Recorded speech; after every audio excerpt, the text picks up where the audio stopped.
Se alguém puder escrever no grupo lá de avisos, quem tiver aí com o celular e instalar no grupo, Anderson talvez, várias pessoas perguntavam se seria transmitido. Escreve lá facebook.com/puro e simples evangelho. Puro e simples evangelho. Vai ser transmitido lá. Ou já está no seu.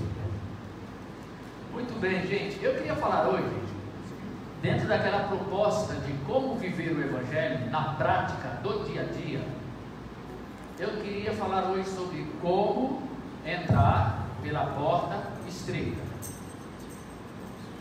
É disso que eu quero falar hoje. Como é que você pode, de fato, entrar pela porta estreita que Jesus fala? Jesus disse o seguinte: entrem pela porta estreita, pois larga é a porta e amplo o caminho que leva à perdição, e são muitos os que entram por ela. Como é estreita a porta e apertado o caminho que leva à vida, são poucos os que a encontram. Eu acredito que se você frequenta igrejas há muito tempo, já ouviu inúmeras mensagens nessa passagem. Você já deve ter ouvido o Caio falar sobre isso, por exemplo. É só entrar no site, tem um monte de coisa lá. Você talvez já tenha ouvido muitos outros pastores pregando sobre isso, e talvez numa conversa familiar sobre esse tema, você vai confrontar o que vão lhe dizer com aquilo que você já ouviu em outros lugares. Vai ver que são ideias contraditórias, mas que você vai perceber que existe coerência nas duas. E você diz, mas não é que pode ser isso mesmo? Mas também pode ser mesmo aquilo que o outro disse. E aí, com qual você vai ficar?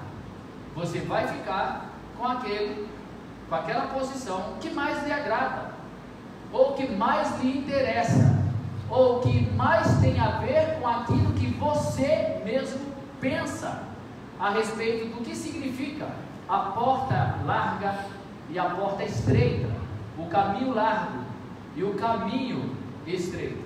Então hoje eu gostaria de dar a você algo que te ajudasse não apenas a sua própria vida andar pelo caminho que é o caminho estreito, como também, se em algum momento você for confrontado, você falar com alguém, conversar com alguém, e que o tema for esse, e que aquilo que for proposto for diferente daquilo que será apresentado aqui, você possa dizer, não é nada disso que você está dizendo, porque é outra coisa. Então como é que você pode ter certeza de qual outra coisa é, já que tem tantas posições? Melhor ainda, como é que você pode ter certeza de que você estará entrando pela porta estreita que leva à vida, e não pela porta larga que leva à perdição? A propósito, para muitas pessoas esse aqui é apenas um texto para falar que poucas pessoas serão salvas, porque Jesus disse aqui, são poucos os que entram por ela. Então vamos já começar por desfazer essa ideia tola. Jesus não está falando aqui de salvação, de vida eterna. Ele não está falando de vida eterna. Ele não está falando de quem vai para o céu. Não é nada disso que Jesus está falando. Bom, como é que nós vamos saber o que é exatamente a porta estreita e a porta larga? É muito simples. Bem simples. É tão simples que é estranho que a gente ainda tenha dificuldade em saber exatamente, com precisão, o que é a porta estreita e o caminho estreito. É tão simples que é lamentável que de tão simples tenham complicado tanto. Porque basta você ver o que é que o próprio Jesus fala sobre isso. Não importa o que eu diga, não importa o que o Caio diga, não importa o que o bispo, o papa, o padre diga, não importa o que qualquer líder religioso diga. Por que é que nós ficamos indo atrás de líderes religiosos para saber o que eles têm a dizer sobre isso, sendo que o próprio Jesus fala. Ora, Jesus já diz o que é, então era só a gente ler o que Jesus diz o que é. Abrindo um parênteses, eu me lembro da minha época de seminário, que nós seminaristas tínhamos que pregar sermões de prova. Esse sermão de prova era para ser examinado pelos pastores, e você recebia nota de 0 a 10, e tinha que ter média 8, e era 8 para ser aprovado. E um seminarista resolveu pregar numa parábola, só que ele cometeu vários erros graves. Um dos erros graves foi que ele pregou numa parábola que o próprio Jesus explicava a parábola logo em seguida, e a explicação que ele deu era diferente da de Jesus. Aí o nosso pastor, professor de hermenêutica, de interpretação da Bíblia, falou: como é que você consegue pregar numa passagem e ensinar algo diferente do que o próprio Jesus disse depois? Jesus explicou e a sua explicação é diferente da dele. Com qual eu devo ficar? Com a sua ou com a de Jesus? É a mesma pergunta que eu faço aqui hoje. Com qual explicação você vai ficar? Com a do Caio ou com a de Jesus? Com a minha ou com a de Jesus? Com a do Papa Francisco ou com a de Jesus? Ora, a minha, a do Papa, a do Caio, a do Bispo, a do Padre, a do monge, de qualquer pessoa, nós só deveremos segui-la se ela for coerente com a de Jesus, porque se não for, não vale. Então, o que nós temos que fazer é ter apenas o trabalho de olhar essa passagem e vê-la inteira, e não somente esses 2 versículos, porque aqui nós temos no Mateus capítulo 7, 2 versículos, 13 e 14, já começa por aí. Originalmente não existia capítulo e versículo, horrível coisa que fizeram dividir a Bíblia em capítulo e versículo. Eu estou em busca, quem encontrar me fala, de uma Bíblia que não tenha nem capítulo nem versículo. Abolir esse negócio de capítulo e versículo, acabar com esse negócio, sumir com capítulo e versículo, porque só atrapalha.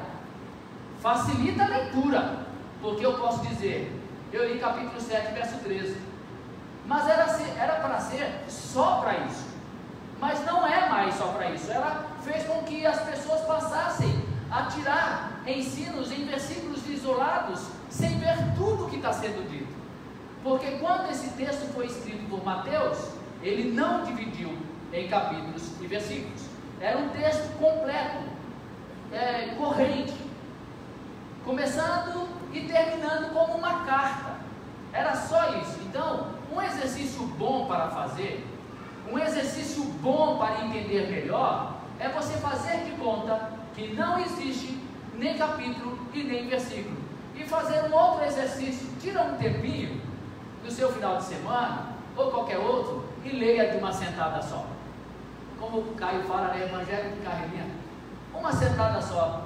Leia, sem se preocupar com a divisão de capítulo e versículo. Esqueça também os títulos que estão em cima, esses títulos atrapalham também. Tira os títulos todos, leia como se fosse um texto único, vai fazer muita diferença para você entender.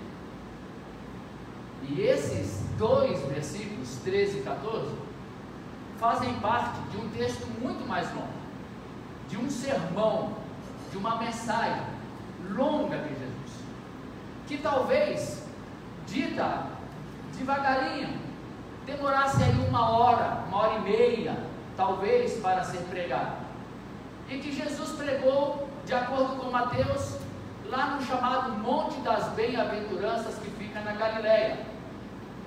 Agora, alguns outros evangelistas, como Lucas, pegam esse texto e espalham por vários outros lugares. Para nós, pouco importa isso. O que importa nesse momento é que, olhando para esse texto, ele começa no capítulo 5 e só termina no final do capítulo 7. É uma mensagem longa de Jesus. E quando ele fala, entrem pela porta estreita, ele está começando a concluir a mensagem. Ele já está partindo para o final da mensagem. Ele vem ensinando um monte de coisa. Aí ele vem ensinando, e agora diz: entre pela porta estreita, porque ele diz aqui, porque larga é a porta e amplo o caminho que leva à perdição, e são muitos os que entram por ela. Como é estreita a porta e apertado o caminho que leva à vida, são poucos os que a encontram. Cuidado ao entrarem por essa porta com os falsos profetas. Eles vêm a vocês vestidos de peles de ovelhas, mas por dentro são lobos devoradores. Vocês os reconhecerão por seus frutos. Pode alguém colher uvas de um espinheiro ou figos de ervas daninhas? Aqui ele já começa a dizer que ele está procurando aqueles que entram por essa porta, é aquele que dá o fruto daquilo que ele ensina. E é exatamente isso que ele está dizendo aqui nos versículos para frente. Olha, ele diz depois no verso 21, nem todo aquele que me diz, Senhor, Senhor, entrará no reino dos céus, mas apenas aquele que faz a vontade de meu Pai que está nos céus.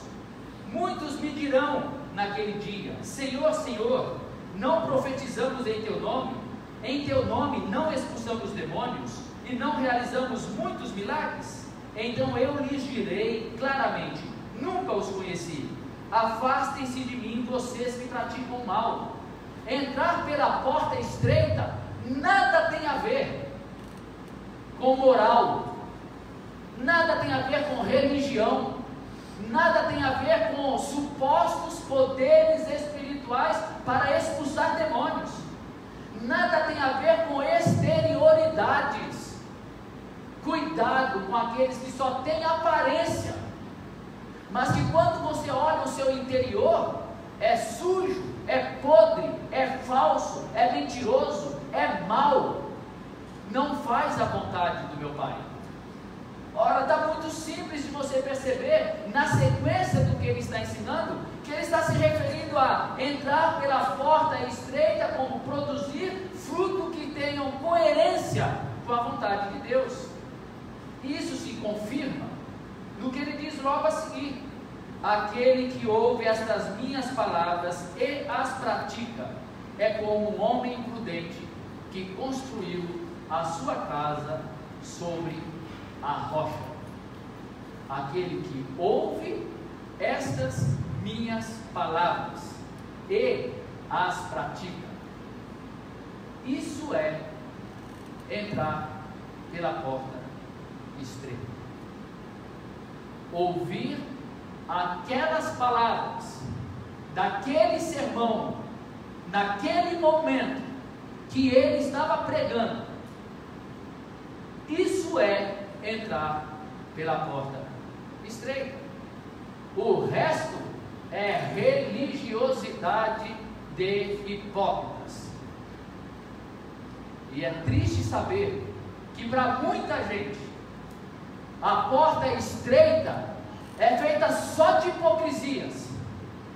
A porta estreita é simbolizada só por exterioridades, do não pode, não pode, não pode, não pode, não pode, somente de coisas que nada tem a ver de fato com a porta estreita.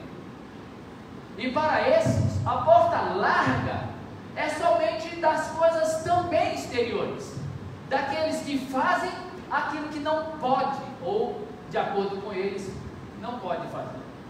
Eu me lembro de um quadro na casa do meu pai, que está lá até hoje, os dois caminhos, o caminho estreito e o caminho largo. No caminho largo, tem tudo aqui que tem a ver com hipocrisia, que são exterioridades, incluindo teatro. Eu acho que eu entraria pelo caminho largo daquele quadro. Cinema, bar, jogos, esporte, quer dizer, tudo está no caminho largo daquele quadro. E o caminho estreito só tem igreja. Quando eu olho aquele quadro,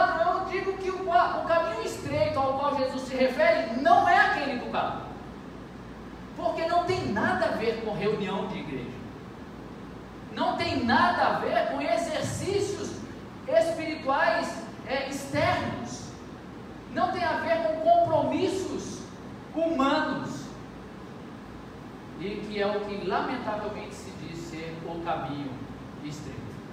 Então, como é que você faz para saber se você está no caminho estreito? É só ler o sermão e comparar com a tua vida. Começa no capítulo 5. Se nós fôssemos fazer isso aqui, a gente demoraria uma semana. Que tal se você fizer isso durante essa semana?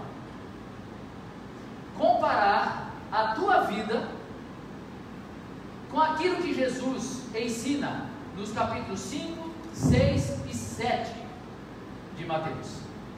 Aí você vai saber o que é o caminho estreito e por que ele é tão estreito. Exemplo: se alguém bater na sua face, vira o outro lado, para ele bater também do outro lado. Isso é estreito. Ame o teu inimigo. Você quer caminho mais estreito do que esse? Ame o teu inimigo. Isso é largo por acaso? Isso é simples? Isso é fácil? Não, é estreito mesmo. É muito estreito. Para nós perdoarmos a todas as pessoas que nos ofenderem. Isso não pode ser largo. Isso é apertado. Quantos acertam esse caminho? É por isso que Jesus fala: poucos acertam esse caminho. São poucos os que entram por ele.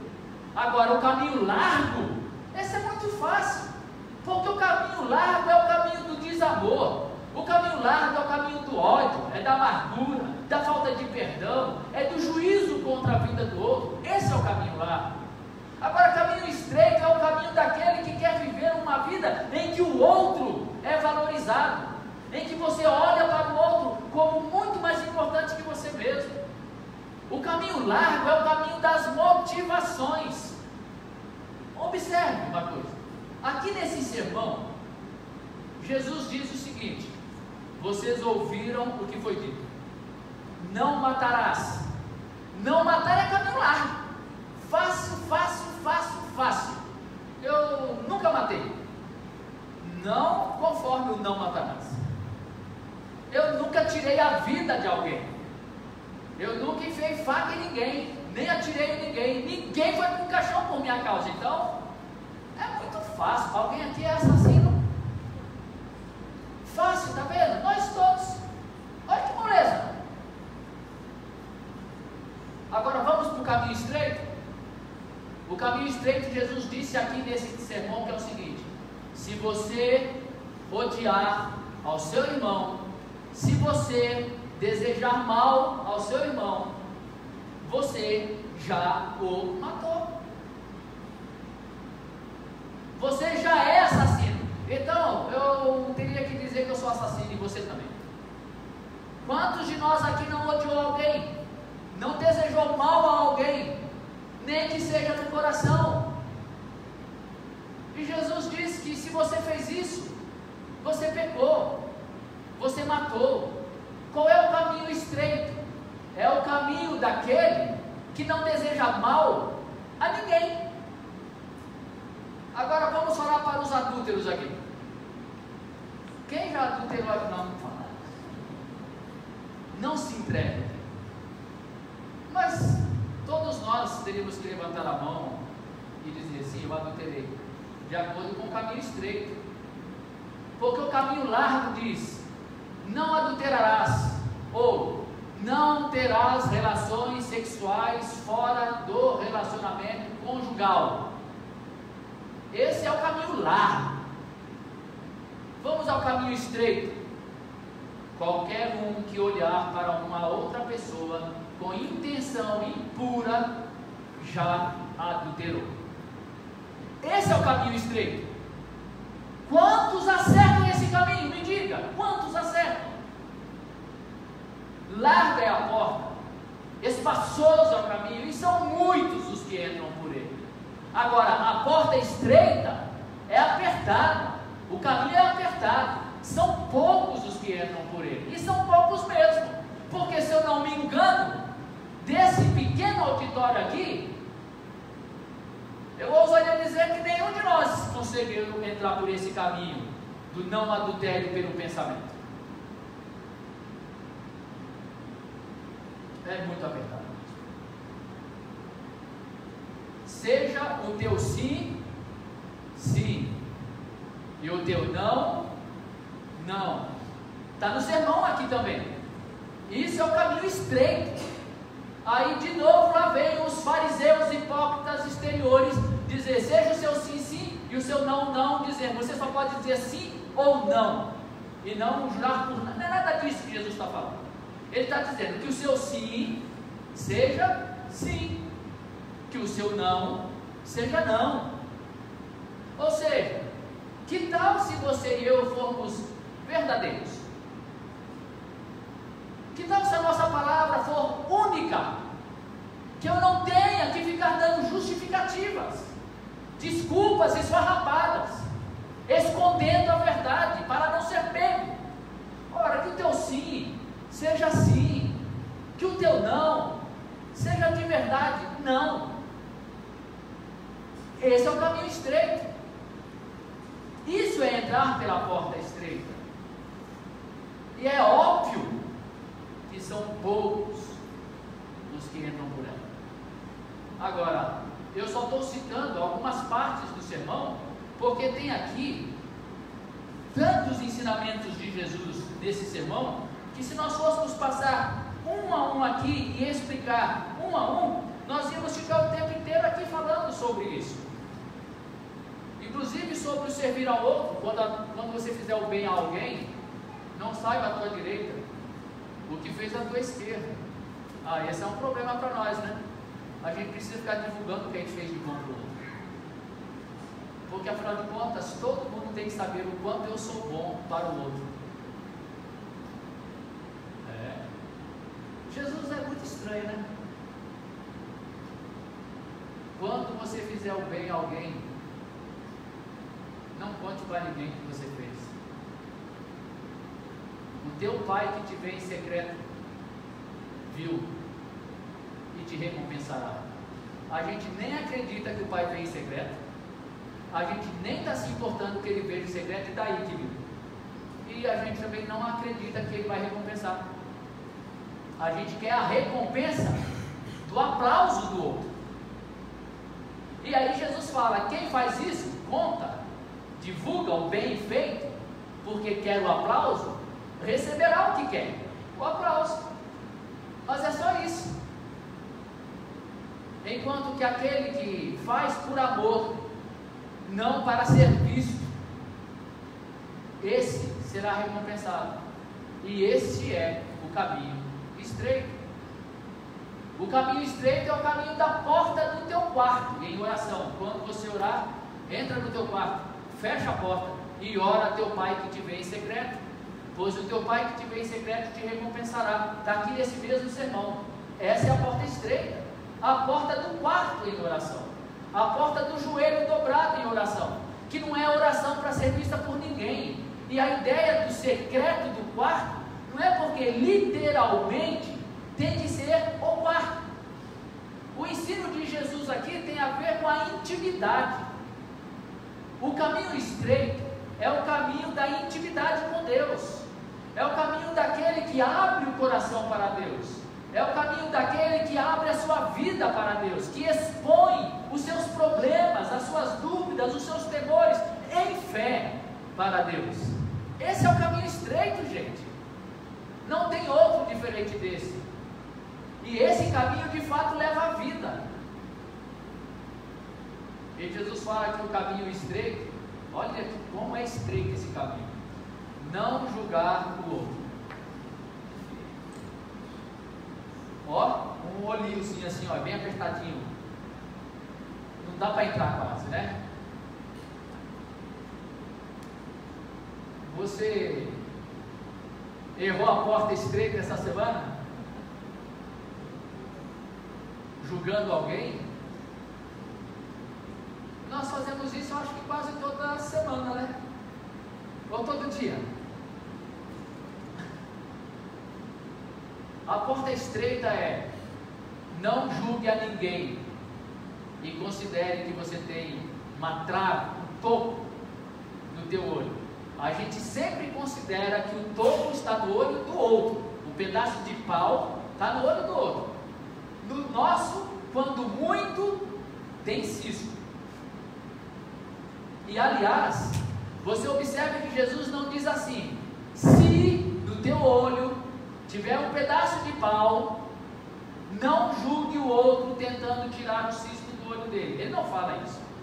Ele já toma como certo que nós temos um pedaço de pau no nosso olho. Por que é que você quer tirar o cisco do olho do outro se tem um pedaço de pau no teu olho? Tira primeiro o pedaço de pau do teu olho, para depois você poder enxergar, para ajudar o outro a tirar o cisco.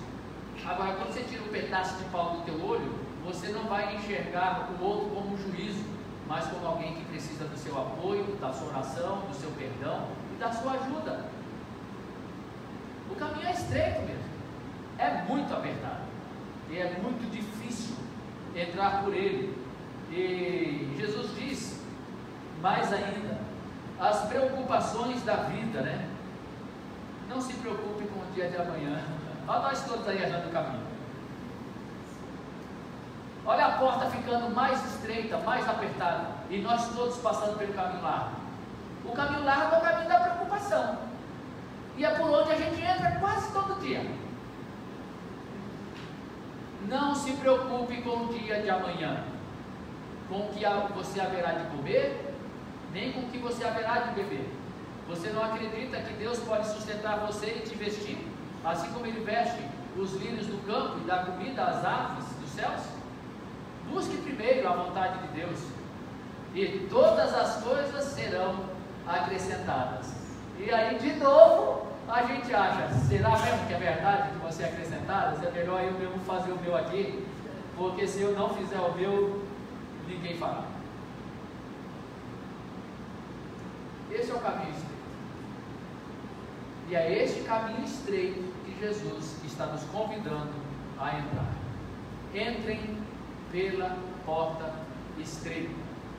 Aí ele diz: porque essa porta estreita é a que leva à vida, e a porta larga é a que leva à perdição. E Jesus não está falando nem de céu e nem de inferno. Ele está falando dos caminhos que você e eu escolhemos diariamente para a nossa vida. Qual é o caminho que diariamente você e eu escolhemos? O caminho de morte, de perdição, ou o caminho de vida? E Deus, em sua misericórdia, sabendo que somos pó, não deixará de reconhecer, de receber, de aceitar esses tolos como nós, que tendo à nossa disposição o caminho da vida, muitas vezes resolvemos trilhar o caminho da morte, o caminho da angústia, o caminho da dor, o caminho da perda, o caminho da divisão, da discórdia, do atrito, do conflito, o caminho da mentira, da desonestidade. São caminhos que nós escolhemos. Agora, quando nós nos entregamos à verdade do Evangelho, esses caminhos maus que nós seguimos, eles sempre nos darão, pela misericórdia e graça de Deus, o acesso ao caminho estreito para aqueles que querem largar esse caminho largo. Não é um caminho que não tem acesso a outro, que se alcança pelo perdão, pelo arrependimento, pela reconciliação, pelo amor, porque o caminho, ele está sempre aberto para nós. Jesus não está falando de nada aqui que seja instante, como que uma vez que eu entrei no caminho, agora ou eu vou até um final perdido, ou então eu não tenho nenhuma outra solução para mim. Não.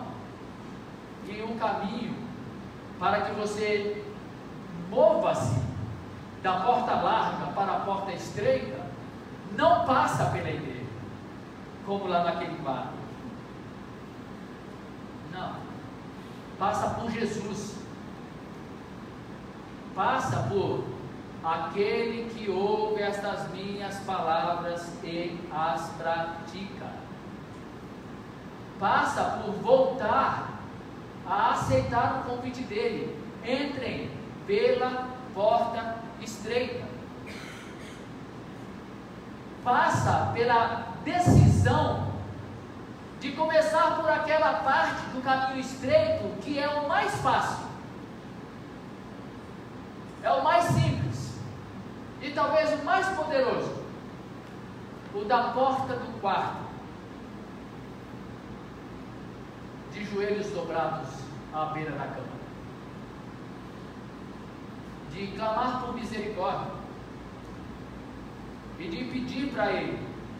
Esse caminho é tão estreito e essa porta é tão estreita que eu só ando batendo com a cabeça no portal, mas não acerto nunca. Qual é a porta estreita que você está errando todo dia, toda hora, toda semana? Que tal então entrar no quarto e falar sobre isso com aquele que entende das portas estreitas? Que tal falar com aquele que pode tomar você pela mão para te dizer: vem cá que eu te guio por essa porta aqui? Quantas vezes você já pegou pela mão do seu filho para levá-lo por um caminho estreito, para que ele não caísse, para que ele não tropeçasse? Ora, é o mesmo que Deus faz. É exatamente a mesma coisa que Jesus faz. E é exatamente esse o convite que Ele nos faz. Ele diz: venham a mim, todos vocês que estão cansados e sobrecarregados e oprimidos, e eu aliviarei vocês. Tomem sobre vocês o meu jugo e aprendam de mim, porque eu sou manso e humilde de coração. E o que é o jugo? Se não é exatamente aquilo que te faz caminhar retamente pelo caminho estreito? Porque o jugo é aquela peça, bom, eu não sou da roça, mas eu acho que é isso mesmo, né? Aquela peça que fica exatamente na cabeça no pescoço dos bois para guiá-lo, ou do cavalo, da mula, enquanto ele está arando a terra, para guiá-lo no caminho. O jugo dele é leve e faz com que você vá pelo caminho reto. Nenhum de nós aqui tem capacidade própria para andar no caminho estreito.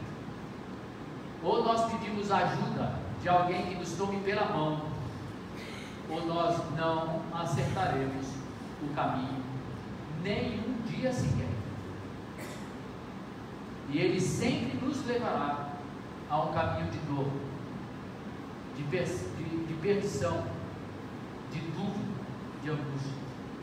Agora, o caminho estreito de Jesus, que é o caminho do amor, que é o caminho da bondade, que é o caminho da compaixão, que é o caminho do perdão, que é o caminho de todas as motivações puras do coração, esse caminho sempre leva à vida. E esse é o caminho que Jesus está nos convidando hoje aqui para entrar. E nós vamos participar da ceia. Se você for um pouquinho esperto, está na hora de começar a pedir para Ele entrar pela porta estreita. Foi Ele que disse para nós comermos o pão e bebermos o cálice, e que quando nós comemos o pão e bebemos o cálice pela fé, nós estamos participando da vida dele e recebendo dele em nós, numa comunhão íntima, em que ele nos habita, em que o Espírito dele nos habita, e é esse Espírito que nos guia. Para concluir, quando Jesus falou para entrarmos na porta estreita, Ele nos alertou com respeito ao fruto. O grande erro que a igreja cometeu foi achar que ela tinha que definir qual era o caminho estreito, que era ela quem tinha que tomar pela mão os seus filhinhos para levá-los pelo caminho estreito. E quando seres humanos tentam fazer isso, a única coisa que dá é no caminho largo. Eles enganosamente acham, até sinceramente, que estão no caminho estreito, reto, o caminho do Evangelho, mas não estão, porque toda vez que alguém tenta realizar isso por conta própria, nunca vai conseguir. Por isso que o Evangelho chama a isso de fruto. É fruto. O Evangelho é uma semente, e quando ele é plantado no coração da pessoa, se ele for deixado ali para germinar, através da obediência às palavras de Jesus, pela fé, ele só vai produzir uma coisa: Evangelho. Ele não tem como produzir outra coisa. Ninguém precisa interferir nisso. O nosso papel é apenas divulgar a boa nova.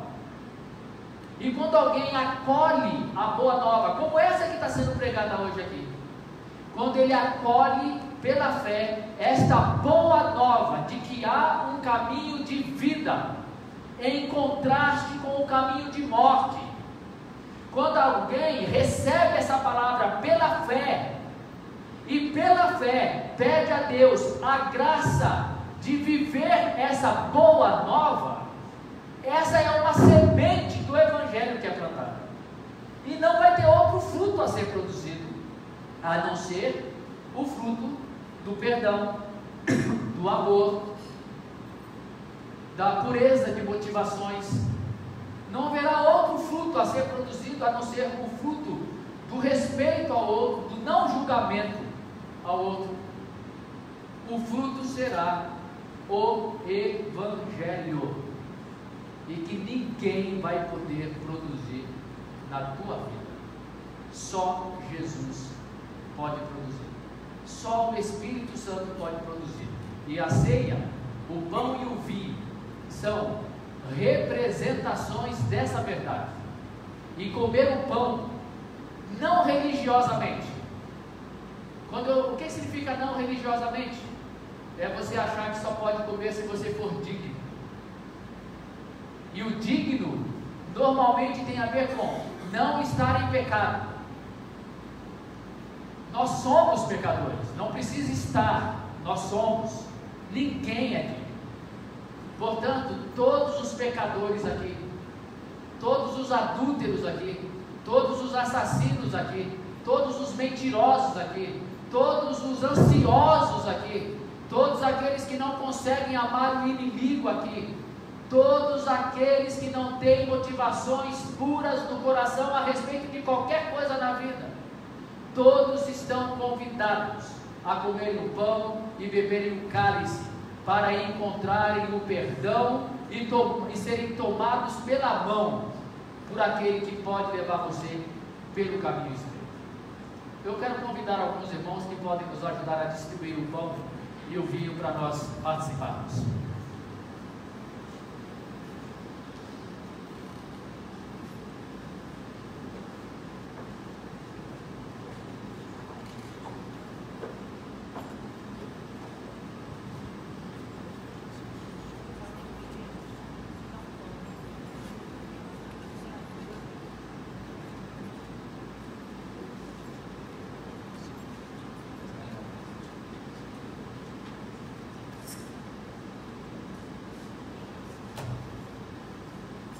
Alguém mais pode nos ajudar aqui? Por favor. Isso. Vocês acharam que o pessoal do Google ia ajudar, né? Não. Pode ajudar aí.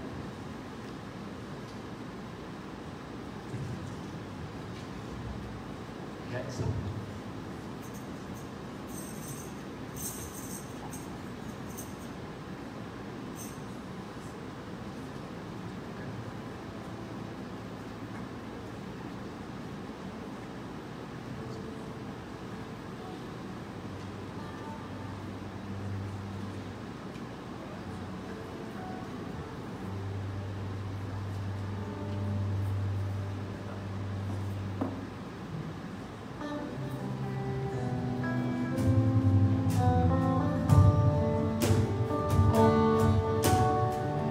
Formoso és, Rei do universo, tua glória enche a terra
recebeu os elementos, o pão e o vinho? Acho que todos já receberam, queira.